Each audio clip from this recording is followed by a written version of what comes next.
I thought we had a couple more minutes. You can go ahead and whack it on. Yeah. I should. You might as well just stay I was standing going to say, I'm because going you to stay have to get up standing again. so we.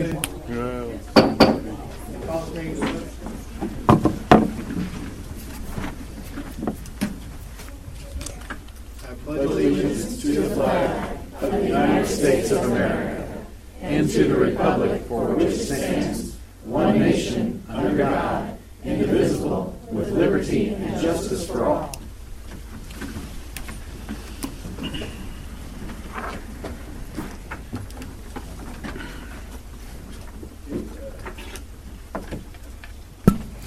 Okay, I got the preview and approval of the agenda. As presented. Okay. Need a motion? Move to approve the agenda as presented. Second. Okay. All those in favor? Aye. Opposed? Okay. Consent agenda. As presented. Okay. Need a motion to approve? I would like to remove an item, Okay. item D. One question. I move to approve the consent agenda minus item D as presented. Second. Okay. All those in favor? Aye. Aye. Who seconded? I did. Opposed? We'll move it to 6E. Give me just a second.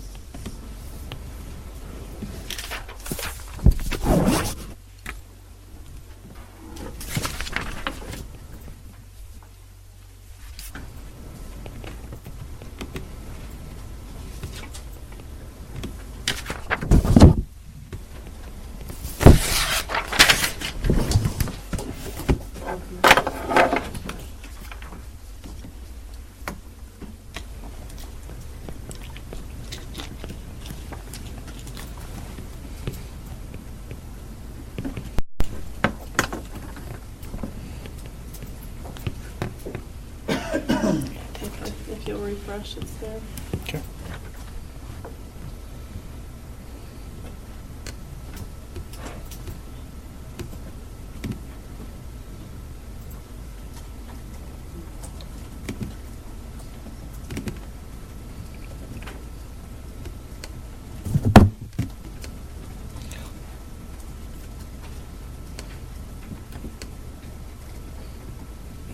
Still not.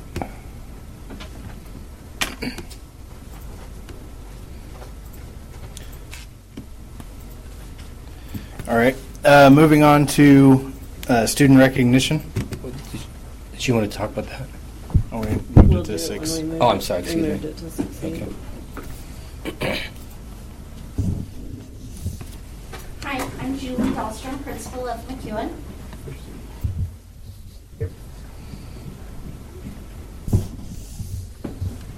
Don't hold it, just press it. There it goes. Okay. Ooh, I'm amplified now. Okay, so as I was saying, I'm Julie Dahlstrom, principal of McEwen, and I'm here tonight with our counselor, Laura Partridge, and several of my closest friends who are joining me this evening.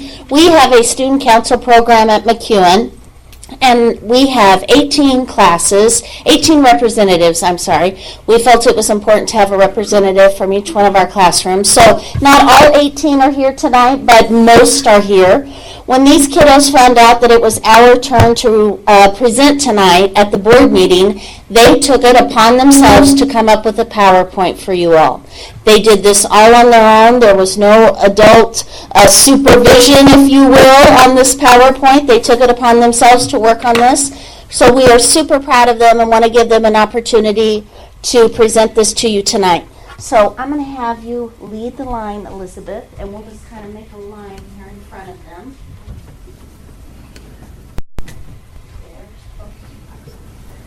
Okay.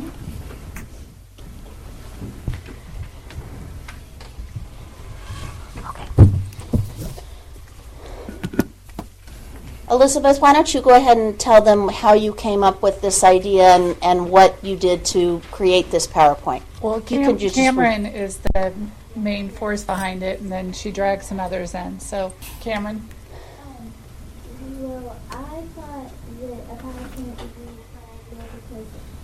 some kids don't want to, they're a little shy and they don't want to talk about all the kind of stuff. They just want to sum it all up into writing and what they have to. Okay.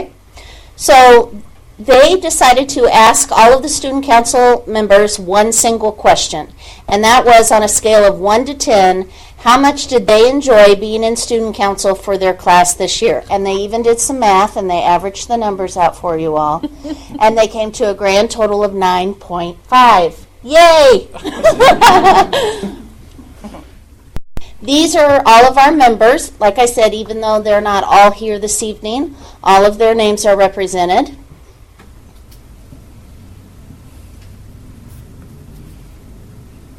These are some of the responsibilities. So Elizabeth, do you want to read what some of the responsibilities are of student council reps? Monthly student council meeting, help plan out events such as Red Ribbon Week and Kindness Challenge, make posters promoting events and celebrations, collect ideas and share information with classmates, be kind to everyone, be a role model, positivity boards to share kind ideas, kind opinions, help with positive actions. Excellent. And so we will start with Addie. Hi, my name is Addison Miller. I love student council because I got to help out with other people, and I'm the big help in my class. Student council is like a great part of my school year. To me, I think it was very fun because I got to help the school. Kaylee's not here. Elizabeth, can you read Kaylee's? Oh, sorry, Elizabeth Cronk. I forgot we had two Elizabeths. My favorite part of student council is probably when we make Carolyn to the hallways. When we get to escort parents to the door and when we set up our family assembly. It was fun. Everything was fun. I love student council. This year is probably one of the best years yet. Luke's not here. Eli, why don't you read his? Hi, my name is Lucas. I enjoyed student council because it helps you with leadership roles. Callie's not here. Addie, why don't you take Callie's? My favorite thing about student council was the activities. I enjoyed being in student council. I enjoyed having the responsibility. I loved doing the meetings. If I didn't get on student council, I would not be the person I am now. Jack's not here. Bryson, can you read Jack's? Hi, my name is Jack Hyde, and I like student council because we got to make decisions for the school. Not you. The student council is cool. Hi, my name is Bryson Simmons. I love student council because we help others. I love student council because we meet in meetings every month to discuss what we can do for all of those classes. We reported all of the information back to our classes and students and that's really nice. In my opinion, I think it was a great element to students. I love student council because it gives us input on elementary school. My name is Kristen Colley. I'm in 5th grade. The day I read my speech on the day my class voted for the student council rep for the class, I had to leave because I had a dentist appointment. I didn't want to leave because I wanted to see the work. Later on, I got an email from my teacher. What it said made me jump inside. I got the most votes. I was so happy. Ever since then, student council has taught me leadership, responsibility, and being able to interact with others. I really love all the activities we did, especially singing in the student council choir. I love being the class's rep. I can't wait for the challenges I will meet next year at Harrisonville Middle School.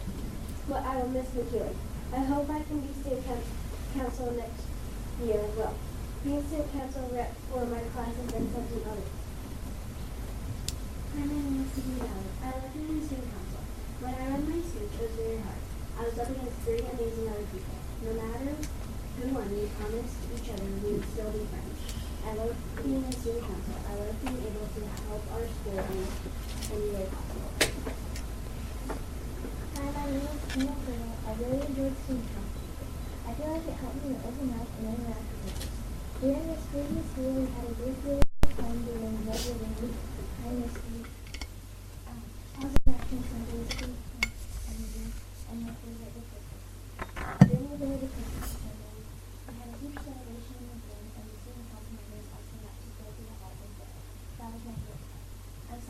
lead our school and student council next year, but I'm excited to serve the team during the year. Maybe I'll be the student council representative next year. Alice isn't here. Kirsten, can you do yours?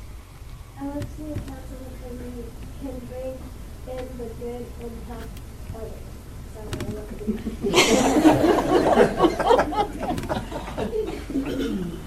Hi, my name is Ada Walter. This year has been my favorite year of school. The thing that made it my favorite year was that I got a role to make school a better place. I got a chance to try to stop bullying and represent ideas to the council. It was really fun to hang out with the other kids in the student council.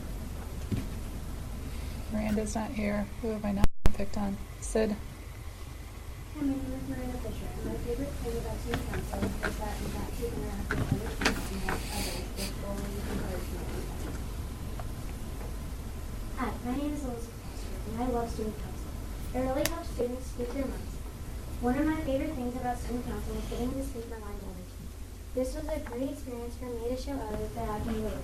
We help make people realize that bullying is not a thing. This year, we worked to make our school a better place. I hope other people can be in student council and are able to help people in the same way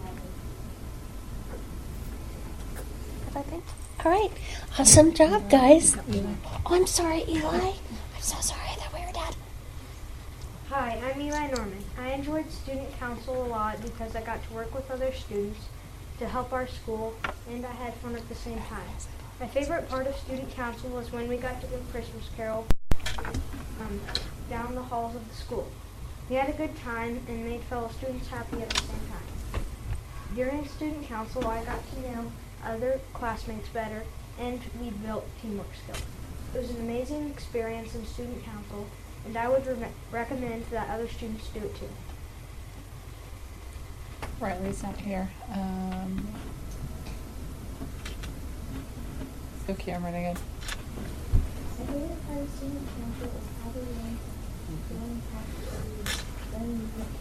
friends. I love helping out with activities and activities in school. I really love seeing the amazing families from 2016 and 2018. Student council can help with anything for early. Always never get to keep our class up to date. We share the information from the student council to our classmates, listen to their ideas and info. Student council will be fun and educational program. We're done, right? Thank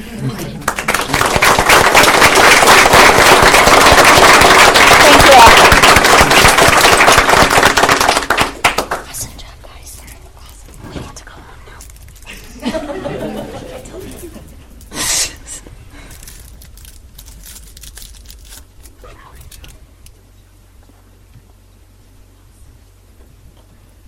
Yeah.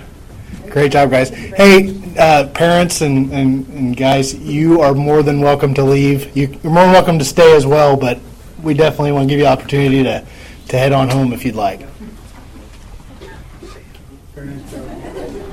Thank you Good guys job. very Thanks much. a lot. Thank you all. It was a great PowerPoint, guys. Great.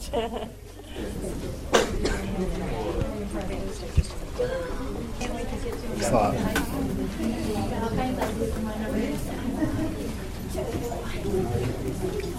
Good job.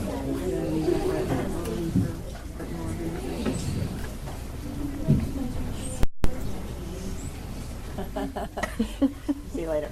Yeah. Thanks a lot.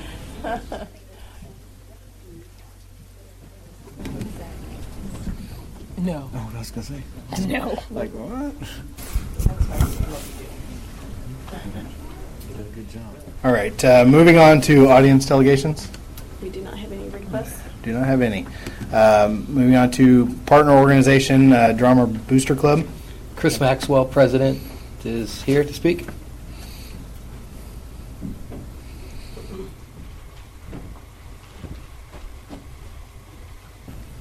Hello. Hello. All right, so I've been the president of the Drama Booster Club this year. It's been pretty eventful at times and then really slow and boring at other times.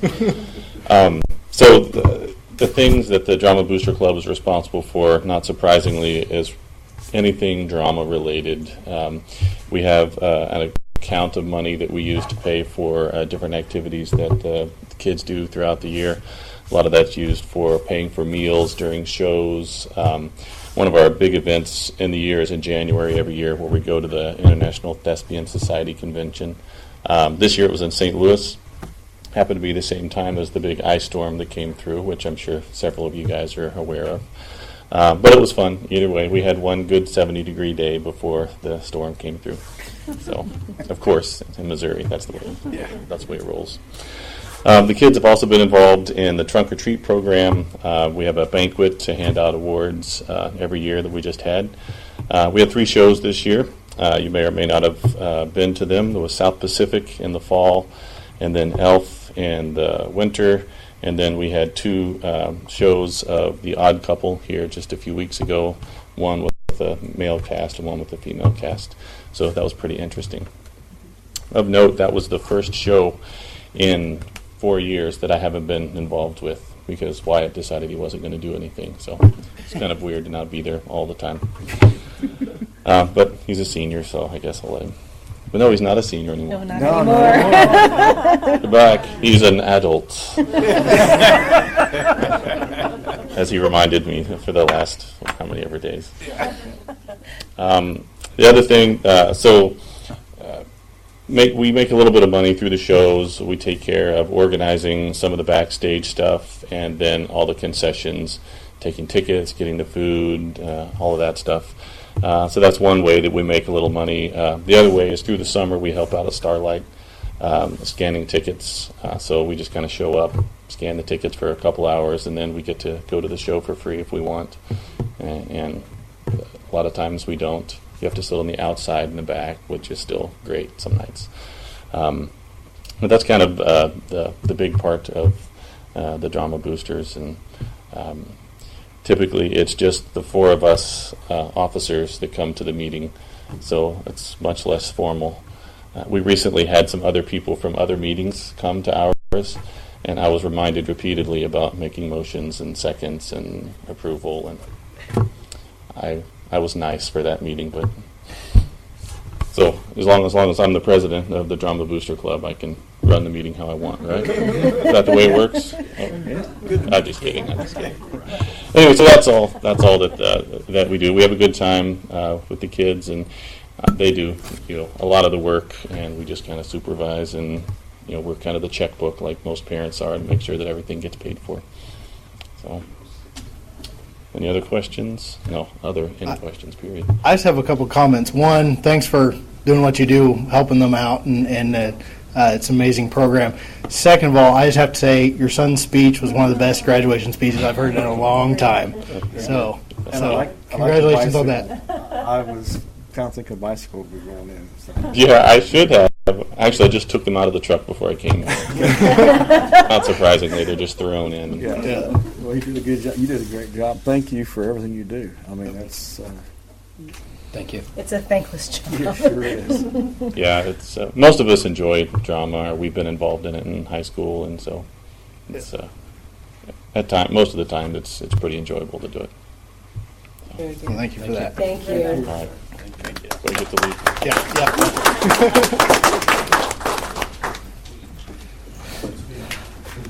All right, moving on, MSBA delegate report. Chris?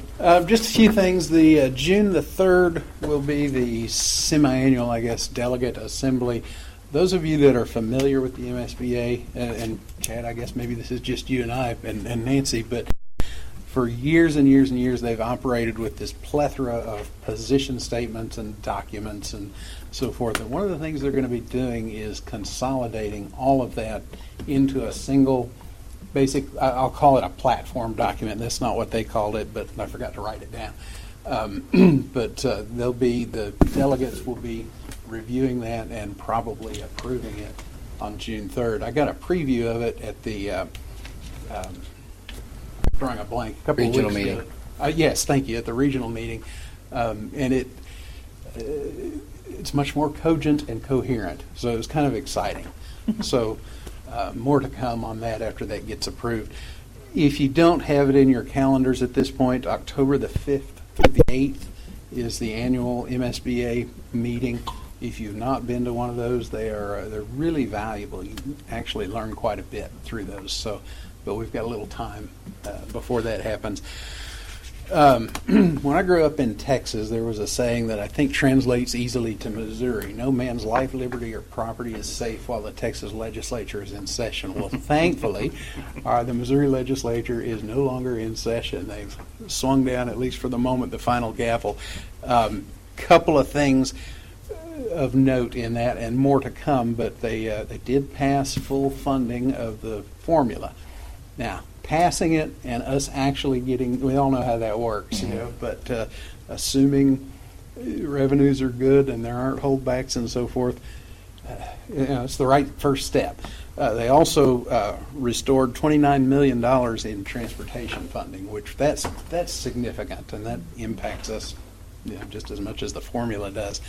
There are a couple of other things that were passed that were kind of minor. The ones that did not get through, I'm not going to read all this to you. I'm looking for, there were a couple that I wanted to point out. SB 313, and I can't find it on here now, but that was the vouchers, education savings account bit. That did not pass. That never made it out. I think it made it out of committee, but it didn't get through. And really, that's it. We'll get, you all should be getting a weekly report from Gaden Caruth, who updates. He's one of the lobbyists for the Kansas City. Yeah.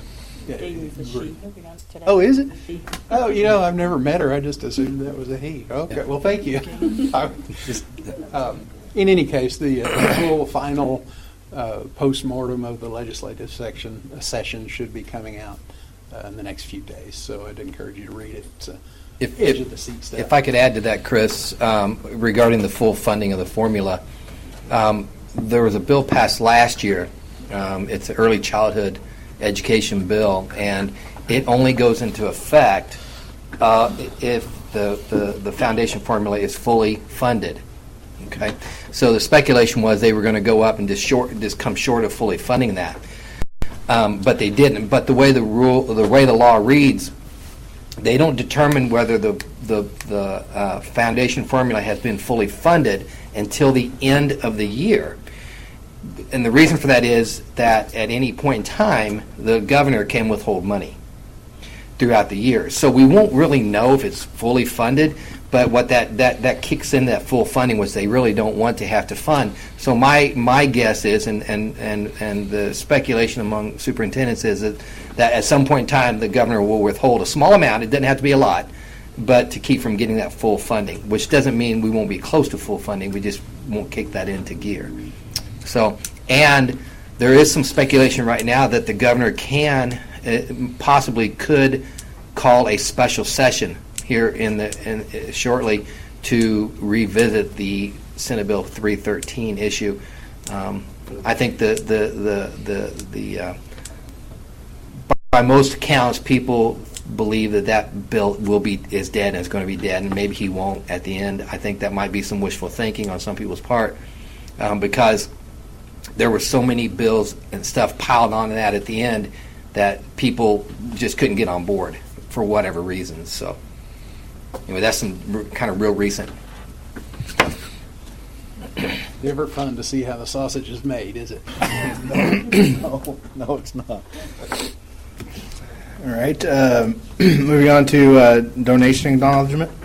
For board policy, the administration reports that the Board of Education, to the Board of Education, the receipt of a donation of a police car to the Cass Career Center, specifically the Criminal Justice DSC Academy, from the Harrisonville Police Department in the city of Harrisonville. I believe Jeanette's here, and she'd like to have something to say about that. Yes. And we do have a couple representatives. I saw a couple badges in the audience. If you could come up, please, to Jeanette. I would love to shake their hands yet one more time. So you're not going to turn it down, Jeanette? Oh, no, absolutely not. We cannot thank you enough, not only for the donation of the police car, but these gentlemen in the Harrisonville Department have been instrumental into the success of our program this year, not just supporting us by helping with the police car, but by helping with evaluation of students, coming out, we've had guest speakers, we've had them come out and support the program in so many ways this year. So yes, the police car is amazing, and I am so grateful for it, but more than that, I'm grateful for the partnership they've shared with us this first year getting this off the ground. So thank you. Thank you. Thank you.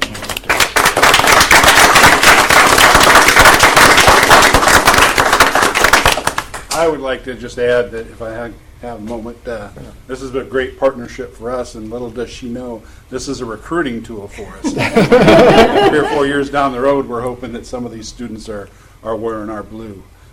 It's a difficult time in law enforcement, or it's a difficult time recruiting, so anything we can do, we're going to do. But more than ever, this is a great program that more and more of the officers are believing in, and we're going to be more active next year with it. So. Thank you again. And just an FYI, board members are not exempt if they get pulled over by the car. Thank you. Don't try to pull that card. Thanks, guys, for everything you do for the community. Appreciate it. Very much. Okay, teaching, learning, public interest, assessment, evaluation of district programs. Go ahead, Ken. April month-end total revenues received are at 87% of budget. Thank you. General property taxes are at 99.6%. Combined state revenues are around 80% received. Overall, the expenditures continue to mirror the budget to actual ratio of last year, the same period of last year. The overall percentage fund balance for Funds 1 and 2 is at 55.1% through the month of April. Now, you do need to remember that we've got all the salaries that we're going to pay in June that include July and August. So that's why our percentage fund balance looks so high right at this moment. We've still got all those salaries to pay out. Total cash and investments are $11.9 million. Just out of curiosity, with the assessments going up this year, do we have any idea how that's going to impact the budget next year? For next year, we had About a 4% increase. Yeah. And that's not on residential, that's just on commercial. business, commercial. So we don't see that full 4%, but it'll help. Yeah. It'll definitely help us. So I couldn't give you an exact dollar figure right now. We won't know those numbers specifically until we start getting that information in August or Well, actually, July. we'll be getting some new revised numbers from the county probably in the next month. So before our our board retreat, hopefully. So we'll have some new numbers to kind of look at. So Things are looking positive in that area? I heard. Pardon me? Things are looking positive in that area? as far as revenue, yes, a little bit. You know, it takes a lot of assessed value to make up any dollars, substantial dollars, when it comes to taxes. So If that was But it's better. commercial, what's residential looking like? Well, they don't do that reassessment until next year. So Bob Houston was talking. Actually, I believe you should have got something recently in the mail. Yeah. So, and he did say that they are reassessing and that it will be going up. So, and we're, of course, I was it's kind of a mixed blessing for me. I'm sitting there looking at my bill went up, but I'm thinking, wow, we're going to have some money to work with here. So, but and Kathy is correct. It takes a lot of money to make that, and we have a lot of catching up. Now, last year we were less than 1% of 1/10 of 1% was our increase. A good average year is 3%. On a reassessment year, you're hoping to get 6%, and so while we'll see a substantial of what we've seen, it's not where we'd like to see it, but it is moving in the right direction.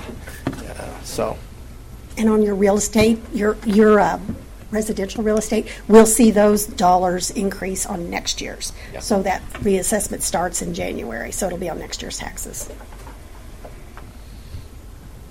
Okay. Gifted program evaluation.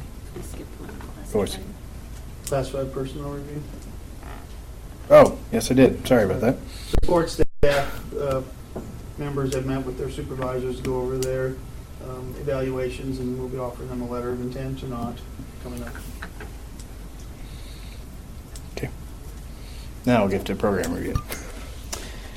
This is for the 2016-17 school year, so the numbers that you are looking at are the students who entered into the program in August or in January. We started using a new procedure this year in terms of when we were doing the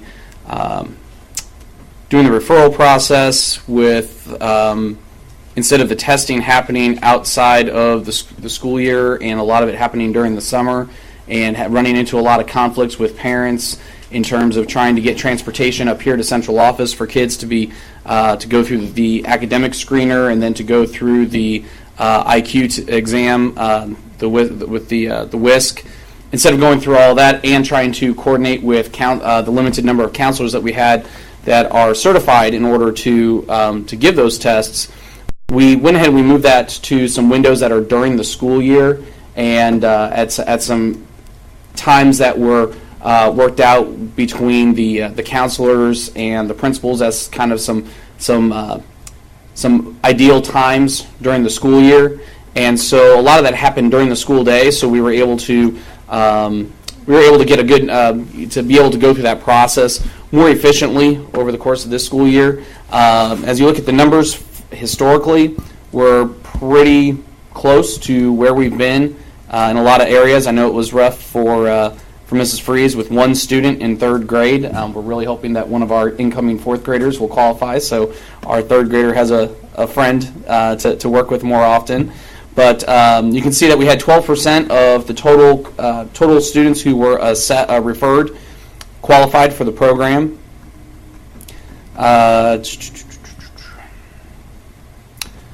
You can look through on number five there. You can see the minutes for the week that Mrs. Freeze works with the students. The biggest thing I would say is number 6. When you read through all the activities and all the things that our students have been doing, what is great about this program is all the problem-based and project-based learning that goes on, the critical thinking that happens, and really Ms. Freeze does a really good job of challenging the students, but coming up with very creative ways for that to happen. So, and obviously they have a lot of success when they go to their competitions, and all in all, the culture of that HATS program is strong.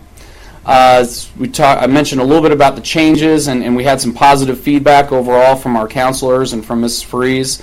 When you look into the strengths and challenges down towards the end, obviously a strength is continual growth in student learning, the flexibility of the program, and obviously the parental support makes a big difference especially with elementary and middle schoolers and doing a lot of competitions and things on the weekends or wanting to do some after-school programs or things like that. On the challenges, I would agree that probably that our number one challenge is identifying all gifted learners in the district.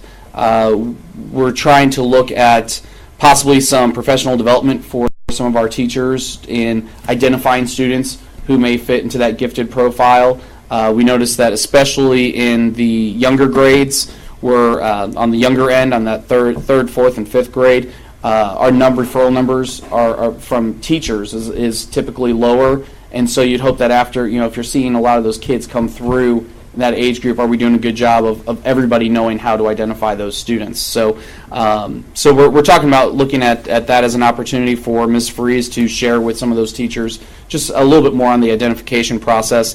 And then, of course, scheduling is always going to be a big challenge for Ms. Freeze. She's working with students from 3 buildings and 6th grade levels, and just trying to manage, especially when you get into testing time or school assemblies, or especially when you get around the holidays and things and whatnot. So those would be the biggest challenges. So those are things we'll continue to work on. Are there state requirements for eligibility? Is that solely district driven? There is on the IQ test, they have to score in the 95th percentile. So that's a hold firm. It's good to see those numbers going up overall from previous years.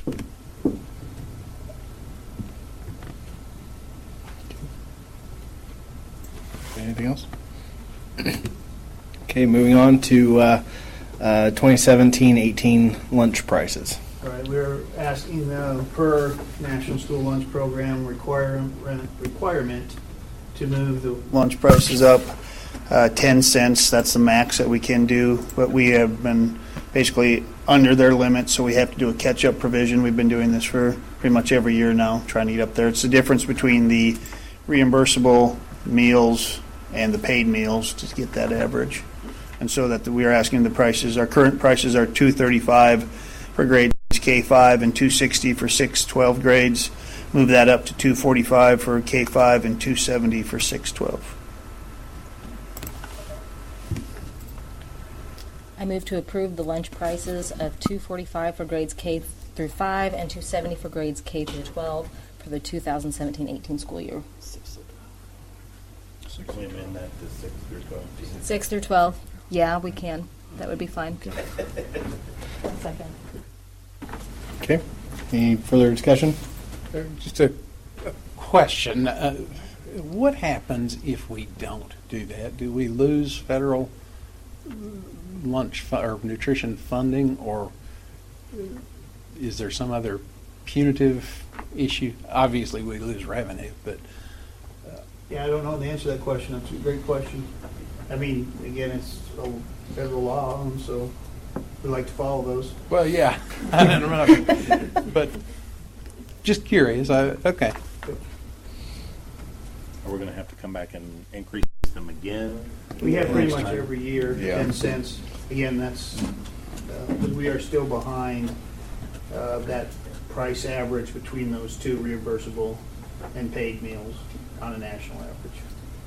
Isn't it? Is it 280? 286 was what 286. Sherry said today. Yeah. But that's come up even since I've been on the board. So it's probably a forever catch-up. We'll kind probably of. be perpetually trying to Yeah. catch up. So we're never going to catch up then. Okay. Well, we could, but it wouldn't be a PR. It's not highly desirable. You might have a room full of people the next week. Okay, so we have a motion and a second. All those in favor? Aye. Opposed? Okay, passes. Middle school co-op sponsorship with the Christian school. The administration would like to recommend approval of a co-op between our middle school and the Christian school for MISHA activities. This will allow Christian school kids to participate with our school kids. And rationale behind that is those students are going to be participating with our kids as we move forward into high school, and we want to give them the opportunity to build those relationships and work with it. It's not a large number of students, but it allows those students who are not being allowed to participate with their peers as they move into high school. So. Can you give us the definition of the MISHA? What is it? Missouri State High School Activity Association. That's our oversight of all So that student means that they activities. would participate like as part of our team. Right. If they could play 8th grade football, they could wrestle, they could volleyball, So basketball. do their coaches or their teachers, do they participate in some way too? What if there were discipline issues? How do those things get worked out? Well, they would be disciplined from the coaching perspective or activity perspective as far as suspension from the team or whatever. That, if it were to go back to the school, then that would be back. We'd take that back to it would be up to their district to do that. So. Was it an either-or thing for the Christian school? I mean, Yes. So at the middle school level, any of the students that want to participate in activities would do it through the public school system? Yes. They can't participate with MISHA. Right. So. I know, but they have their own teams and stuff. They do soccer and And they could do volleyball. that. They can do that. Yeah. So they would still do theirs. Mhm. This isn't just the only thing they're going to be doing. Exactly, and if their school wants to offer that as well. Their board has previously approved their being part of this, so they've had that discussion at their level, and so it'd be for students who want to participate at that level. They don't have to do that or the other. Is that common practice in public schools? Yes. Yeah. For schools, it happens. For instance, in the previous school district I was at, we didn't have enough for football, so we co-opted with Drexel and send our kids up there to play with them. So it's usually a small school, and in high school it has a little more ramifications because you have to take into account of the number of students they have, and that goes to your overall classification. Middle school, that's not an issue. So really, it's just kind of a freebie in the middle school. But again, it's giving them the opportunity to build those relationships because they will be coming to our school, most of them. I think it's a good thing to build those relationships, like you say, but also that helped our students as well. Sure. That also includes band then, doesn't it? I would, any activity they choose to request. So those students would be coming, would be Well, able to do band? as the extracurricular part. So at the middle school, that's not extracurricular. That's a co-curricular. They don't do the marching band like they do at the high school. Right. So it wouldn't be. It's not a class. They can't come over and take the class. That's not what that. It's only. It's only in activities we participate at MSHA with. Is there any additional cost? No. The numbers are so small. It's not an additional cost. I move to approve a co-op with the Christian school for any middle school MSHA activity. Second. Okay. Have a motion and a second. Any further discussion? All those in favor? Aye. Opposed? Passes. Any 2017-18 curriculum? Last year we went through and we did an alignment process to make sure that we were, that last school year we were teaching to the old Missouri Learning Standards and took the opportunity to start previewing the newly passed, well at the time the newly proposed and then passed new Missouri Learning Standards that were approved last April. And so this year we went through and we completed that process. We did the tweaking to our curriculum that we needed to do to make sure that we had the good alignment there. We brought teachers in math, ELA, and science over to central office and then did some additional work within their grade level and department teams and utilized some PD day time as needed in order for the curriculum placemats to be completed. Each of those curriculum placemats has the essential learning on it. So what's kind of the layman's, what are the kids going to get out of each unit? Then it identifies the Missouri Learning Standards that are aligned to each unit, and then the bolded the bolded Missouri Learning Standards are what we're calling the essential standards. These are ones that we're saying that if students are struggling, these are the most important standards at that grade level or in that particular course. And so if a student is struggling with those, then that has to become the priority for our intervention time. So if multiplying fractions is deemed to be one of the essential standards for the grade level, then we're going to make sure that we focus on that during our intervention time. It's very difficult, obviously, to have a large number of learning standards out there and try to tell teachers, okay, every single student is going to have to get intervention on every single standard because the management of it and the organization and the time, it's just not possible to be able to do that. However, if we can identify those standards that are going to have the greatest long-term effect, so not just for this class, but moving into the next class and the next class and so on, or if it's going to have some, it's going to have some real-world ties to it where students are going to need it later on down the line, then we want to make sure that we're taking the time to have those interventions, and it helps gives that focus, like I said, during that intervention period. So we've put these together. The plan is to go with these for the next 2 years. The teachers are very excited because every year, both years I've been here, and then with my predecessor, it sounded like each year they were coming over and doing curriculum work and trying to build and coming up with something new. And even with my predecessor before that. And so they're very excited that we're going to take 2 years and work with this curriculum. Let's look at it. Let's see, now that we have a strong vertically aligned, so between grade levels, between buildings, now that we have a good, strong vertically aligned curriculum, let's see how we do on making improvements. And then as we go back after 2 years, we can look at that data and we can look at the gaps that we have. So this would be the first time that these standards would be assessed is for the spring of 2018 and then spring of 2019, and by that point we should be getting our data back within 10 days of our students completing testing, and so we could actually go into the summer looking at the data, making the tweaks to the curriculum that we need to make so that when we come back in August we can be ready to roll. So that's the plan with those three areas, or at least with math and ELA. On the science side, science actually won't be assessed until the first time until the 2018-19 school year. That's when that curriculum officially kicks in, but we thought it would be to our advantage to go ahead and to move forward with getting up to the new standards, which really gets away from the old standards of kids remembering facts about science, and instead it's about immersing them in science, getting them hands-on, really applying the scientific method, problem-based learning, project-based learning type of activities. So, What's the plan for social studies? social studies, we're actually this summer I'll be going to the social studies standards kind of professional development. So I'll have some information to bring back. We actually don't go to the new curriculum until 2019-20. So we figured we could hold off on that a little bit, and also they only assess in American government. So we don't have there's not a big rush to try to get that done at this point, but it would be within our 3-year plan to make sure that we get a good alignment there and make sure that we're up in our game to meet the new standards, which is very similar to the science, where it's going to be a lot get away from just the facts and really making it more conceptually based. Are all of the Missouri Learning Standards up to date now, or except for social studies? In the district? No, in the state. In the state, yes, it's just the 4 cores, and that was part of kind of putting off some of the other subject areas too. At this point, was to see if there's going to be any movement on those other ones, because some of those are as old as 2004. So, but we'll see. We'll see if that happens, and if it doesn't, then we'll come back through, and we're gonna.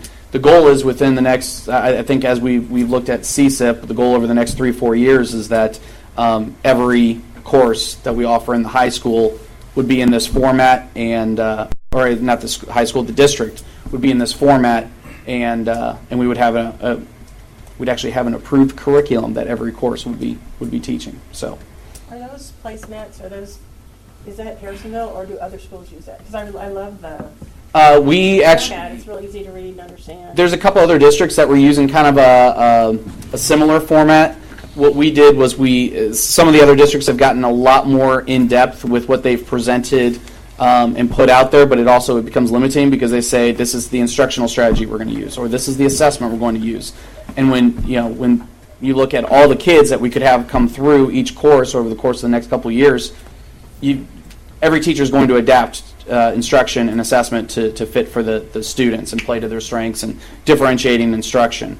So what we really try to focus on here is what are the objectives. Let's make sure that we're getting to the same ends, and so it's modified from what I've seen a couple other districts do. But actually, to tell you the truth, I've gotten some positive comments from a couple other districts that liked keeping it simple, and I will say that.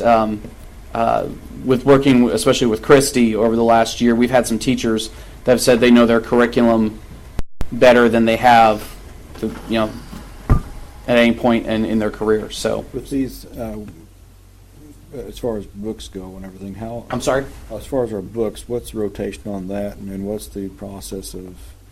Well, right now we're looking at, and that's kind of something that we're constantly evaluating. I mean, we're looking at the opportunities for OERs, for the Open Educational Resources, especially at the high school level, looking towards the middle school for ways to be able to integrate technology. I know Mr. Dahman's been working on a long-term plan for incorporating more technology into the middle school and into the elementaries, and so it just really what we're doing is instead of taking the money and directing it towards buying a textbook, what we're really looking at, especially with those older grades, is we're looking at devoting more of those resources towards time for teachers to get professional development, to look at what are going to be the best resources out there, what can we make available to our students in the classroom, but what can we also make available to our students when they go home so that parents have some resources to help them out. When you look at some of the CK12.org is one of the most popular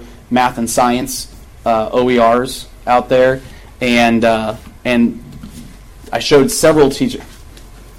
I'm going to pull kind of overlap here. In working with some students who were on long-term suspensions, I would introduce them to those resources because they might not be in the classroom for a little while working with their teachers, but they could go there and they can watch. They can go through, and it's a digital textbook, and so it'll give them step by step. How do you work out these problems? Here's some practice problems. Here's a video that you can utilize, and it'll walk you through step by step how to work out the problems and explain why you're doing what you're doing within the process of that particular math problem or that science concept. And by books, I meant not necessarily paper, electronic books. Yep. And what we're In the middle school for next year, we're looking at middle school math, 6th, 7th, and 8th math will be open classrooms. The middle school math teachers are actually coming over. We have our first group coming over that first week of June, and then the third week of June, and in the last week of June. We have some teachers that are coming over, and we're going to be dedicating time to looking at and evaluating resources, mapping out in advance what resources can be used where. The goal is to have multiple resources, so not just having CK12 there, but also is there another resource that would be good for kids to get additional practice if they want to work on something at home or if they need another way to learn it or have it explained to them. But then also the teachers want to mix it up in their, you don't want to use just like the textbook. Kids get tired of looking at the same old textbook every day. They're going to get tired of looking at the same old website. So can we find a variety of resources? What's going to be the best resource for each lesson so that we can mix things up and try to keep things kind of new and novel for the kids in the classroom? This is part of our Go Open strategy that we adopted earlier in the year. Yep. And actually we also have Emily Terwilliger has expressed some interest over at the high school with her AP U.S. History class. So we might be looking at going that direction. And actually Mr. Sharp has expressed some interest in possibly doing that with trying that out with one of his geometry sections. So there's the possibility that we might be looking that direction as well, which will be good. So really what we're doing is we're building upon what some of our teachers are already doing at the high school in terms of hosting a lot of their things already online. We're just kind of we're giving it a name, and we're kind of sharing more of what a lot of teachers have been doing. I was excited to see the Project Lead the Way curriculum in there as well. So thank you for integrating that. That was awesome.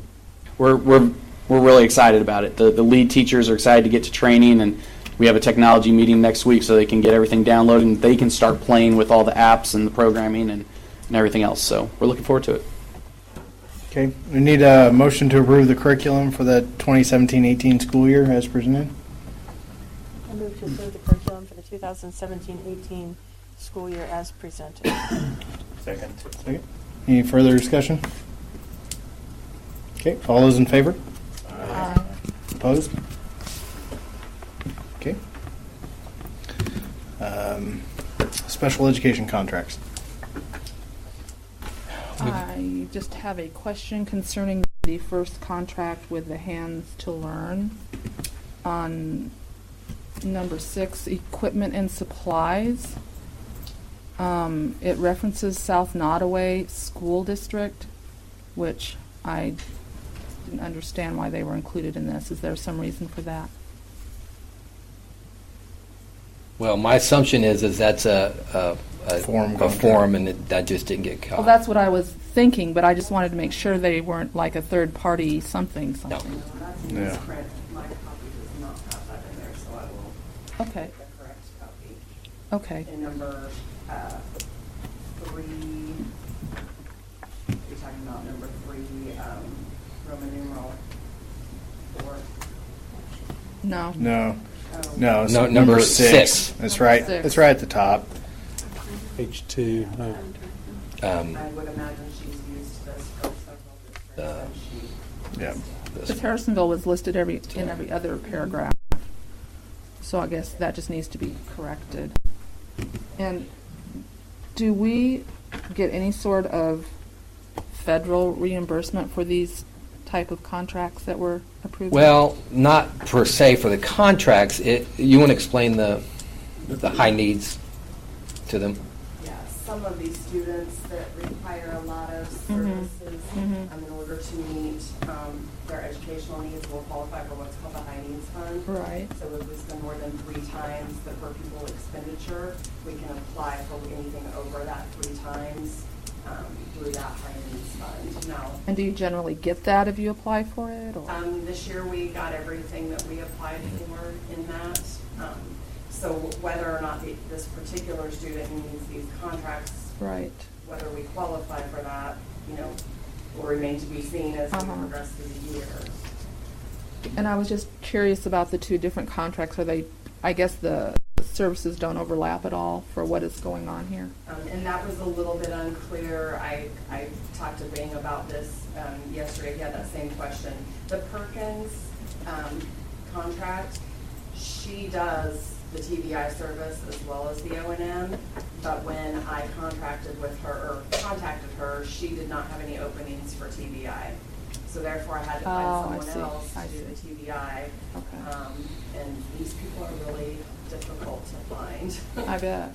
So that is why she's got and/or Okay. in there in all those service provision places, because she does both. She just didn't have any openings for TBI. I see.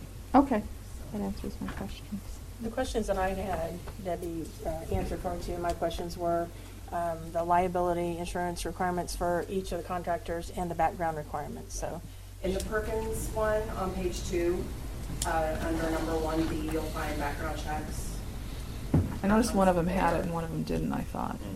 All three of them have background checks referenced. Enhance to learn, number 10. References background checks. And then in the Summit contract, 3H. References background checks for employees. As far as liability coverage, in the Hands to Learn number 7 references that. And in Summit, you'll find it under B, 3B and C. And then in the Perkins one, it's generally alluded to by complying with all laws and regulations under 1B, but I have contacted her and asked for a specific copy. Obviously, we'll get copies of all of their insurances if you approve the contracts, but I've asked her to go ahead and send that ahead of time. Do they have some sort of professional insurance? What sort of insurance do they? Yeah, they have professional liability. Okay. This is just like the same type of services on occupational therapists or physical therapists.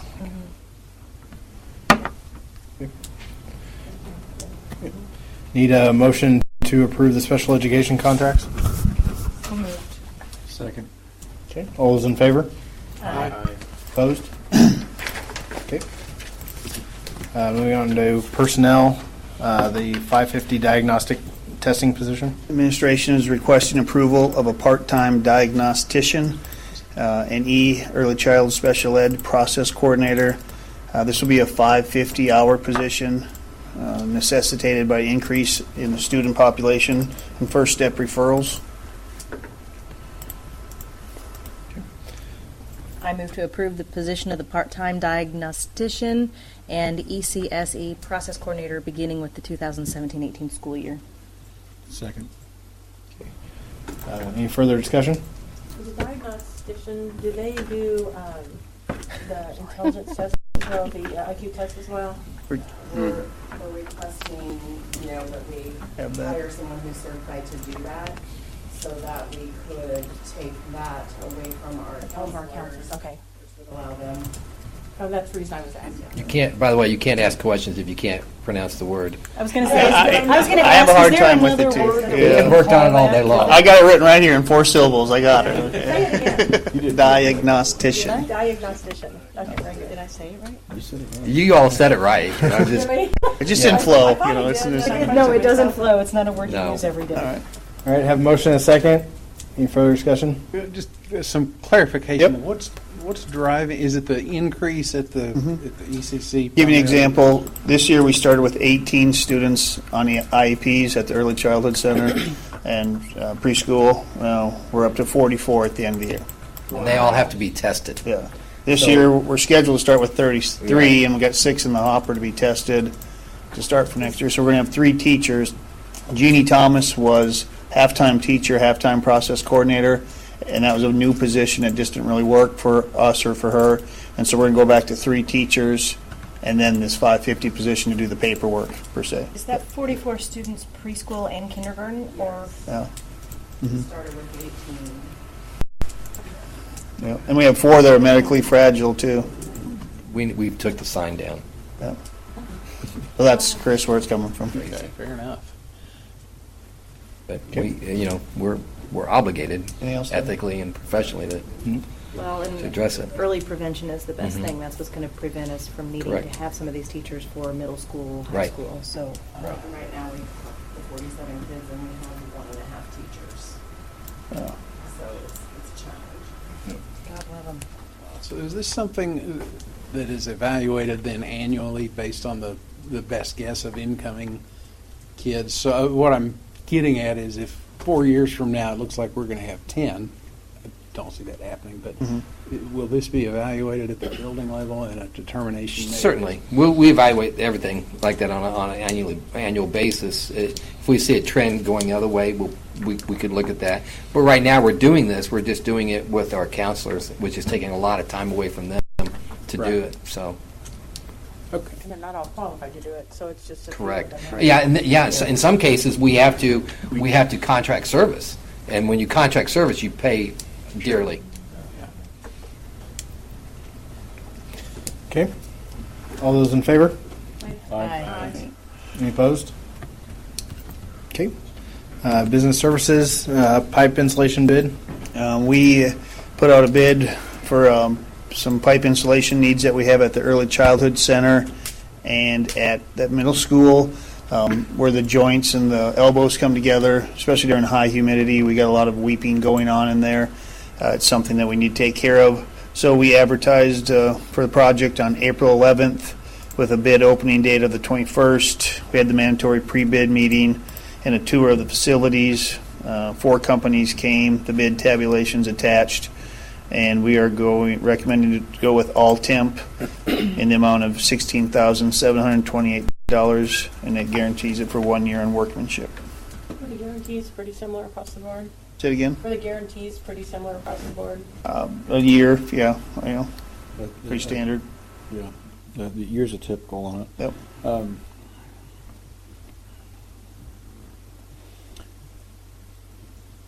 How'd their references check out and everything? We always check the references with the bid we go with, and they were fine. Need a motion to approve the contract to All Temp, Inc. of Stillwell, Kansas, in the amount of $16,728 with a 1-year workmanship warranty included in the pipe insulation project. So moved. Second. I do have another question. Were any of the other companies local? I'd have to relook at that, the 4, just going to pull it up real quick here. I don't think so. Do you? Yeah, I don't think they're all out of the city or suburbs. Yeah, not to some up in the city. Any further discussion? Okay. All those in favor? Aye. Opposed? Passes. Okay. Surplus property. Dr. Ritter and I revamped the surplus property, surplus textbook procedure for this year. Attached our list of the surplus property and of the textbooks. We administrators have looked over the list to make sure there's nothing that they need or want for their buildings before we do it, declaring them surplus. Once they are tonight, we'll put them on Gov Deals and see what we can get for them, and if that doesn't work out, donate to Christian school sometimes too. And then the books will be sold to a used textbook buyer.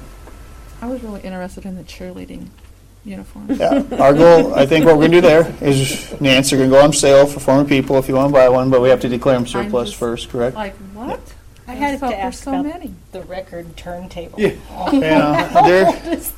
There is some old equipment in the district. Yeah, it's sitting right next to the VHS player. Yeah. You get a chuckle out of it, but we have to move it. Okay. Need a motion? A motion to declare surplus property the items and textbooks as listed. Second. Further discussion? All those in favor? Aye. Opposed? Okay. Thank you. Durham contract extension? We've come to the end of our, we're in the last year of our contract with Durham. So we negotiated an additional 5-year extension with them, and it's attached in there. The first 2 years, it actually decreases over the 5 years. The amount of the increase decreases, if that makes sense. But the first 2 years, the reason it is a little bit more is that we have had, Durham has had a hard time getting bus drivers the last few years, and we've struggled with bus drivers, and they're going to increase salaries to retain and attract new bus drivers, and and that's beneficial to us in the long haul. So. So the aids that they speak of in the route information description, are those aids that we've identified that there's a need for the upcoming year? Yes. And so it's just kind of a speculation for the future years? Right, yeah. Those numbers in there are based on this year. Those numbers could increase or decrease, depending on... Yeah. Are background checks done on the drivers and the aides? Yes. By Durham. By Durham. They're required to. Anybody that deals with students is required to. Is there going to be any other contract with them concerning the sponsorship of the scoreboards, or is it just this sentence in here? That's just a sentence. Basically, they wanted to go on record as saying they're going to do that. Will there be another contract? No, it's not a contract. They're going to basically give that. We negotiated that in late. They wanted to be a part of it, but what they wanted to do, what they said was, we want to be a part of that, but we don't want to take a spot so that you can actually get a contract with someone else on that. So basically, they helped us out in that sense. So they're not going to advertise? No. Oh, okay. No, it was very generous on their part, actually, because it's really like double when you think about it, what they gave us there. So, and that was because they want to be they've been part of the community for a very long time, and with any group like that, they said, we just want to be able. This is an opportunity to give back in a small way. So. Would we allow them to advertise for bus Certainly, drivers? we would, and I told them we would, but they don't want to. So. Our fans really aren't their target market. Yeah, exactly. That's what they said. We don't get anything out of that. Right. So. It might not be bad to throw them up there for bus driver advertisement, though. And we'll Like certainly some do stuff sort of- like that if we need to. Yes. You can advertise for a bus driver. Okay, need a motion? I move to extend the contract with Durham School Services for pupil transportation through June 30th, 2022, with the rates as presented. A second. Okay, a motion and a second. Any further discussion? That's an awful long contract. That's standard. I mean, That's what we But I 5 mean- years is pretty standard. Yeah, but I mean, without putting it out to bid, that's not a thing. Well, really, informally talked to a lot of people, and we've been with them a very long time, and we're very satisfied with the quality of work they do. And B, the comments I was getting from the others, there would probably be potentially 2 others, but we know for sure 1 other. Nobody is satisfied with the quality of work they're having. I couldn't get somebody to say that they were happy with that. So the routes have all kind of evened out this past year. The roads are what? The routes and all the issues they've had in the past have all gotten better. The routes have never been an issue to my knowledge yet. I mean, but they run on time. They have enough drivers. They actually have a safety inspector there now too. That's there full time. That helps out with training and things of that nature. I've worked with 2 other contractors, and they have been by far the best to work with, easily. I think Wanda does a nice job out there too. I mean, it's a tough position. It really is because, you've got 7 extracurricular routes going out after school in the spring especially, and all of a sudden you're trying to, get the regular routes taken care of, and so it's a juggling act. That's why we get the message some days that bus 9 is going to be late or something like that. Jill. Okay, have a motion and a second. Any further discussion? I move to extend the contract with Durham Yep. School. Very good. Have a motion Yep. in a second. So, all those in favor? Aye. Any opposed? Sorry. Motion passes. Other reports? Nothing. Nothing? Okay, need a motion to adjourn the meeting? I move we adjourn the meeting. Wow. Okay. I'll go ahead. Any and second? Bing, second. All those in favor? Aye. Any opposed? I didn't think so. Do not hesitate, sir.